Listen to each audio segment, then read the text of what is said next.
Welcome to Extra Questions. Yes, we're back. Woo! Doing another Extra Question. This is the show where I ask a question to the interviewee that didn't fit the interview.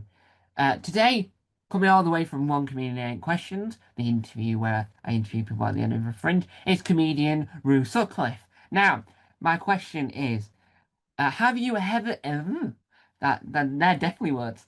Have you ever seen the BBC Three sitcom, all one word, Grown Ups? Yes, I have. Right, because I only discovered it yesterday and I've not even heard a wink about it with Sheridan Smith as Yes, the, I've not watched all of it though. Yes, I have. well, I'm currently watching it now, and Rob Rouse, who was in Upstart Crow, is in it for the first series and then he sort of left.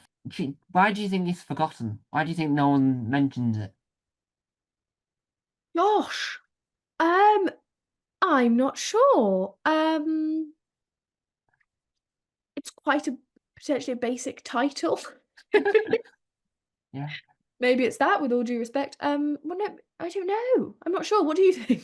Well, when I looked it up to begin with, it took me four goals because obviously wanted me to look at Grown Ups and then Grown Ups 2, the film with Adam Sandler, Yes, well, there we and go. and That's then yeah. eventually it got me to a Sheridan Mm. Smith. But it's one of those hidden sitcoms that you didn't know. I thought it was a film when I saw it on the iPlayer yesterday. I thought it was a film, and I clicked on when it went three series. I thought, how have I never heard of that? Mm. I've heard of a lot of very Yeah, yeah, yeah, yeah, like yeah, The yeah. Smoking Room. No one's ever heard of that, but that was a sitcom with Robert Webb in it Oh, interesting. about smokers. And it also had everyone else in like people that were in like every other program. Like Vicky Pepperdine's in it. So Ooh. it's definitely one of those. She's in everything.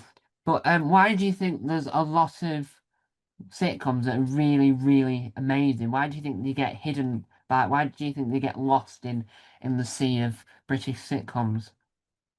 Oh. There's an awful lot of British sitcoms, and I kind Yeah, of worry about this because I'd love to sort of write slash be in one at some yeah, point. A lot's been done, and I think that's really hard. And it's also hard to kind of have lots of because they're all have similarities, of course they do, and they have similar concepts and are often involving love or yeah, sort of it's hard to kind of let one of those fall into the spotlight, I think, yeah, because there's so many of the same. Um, and Yes, I'm not into. I think it's just the mass amount, I yeah. think is my main answer to that. Yeah. That is extra questions.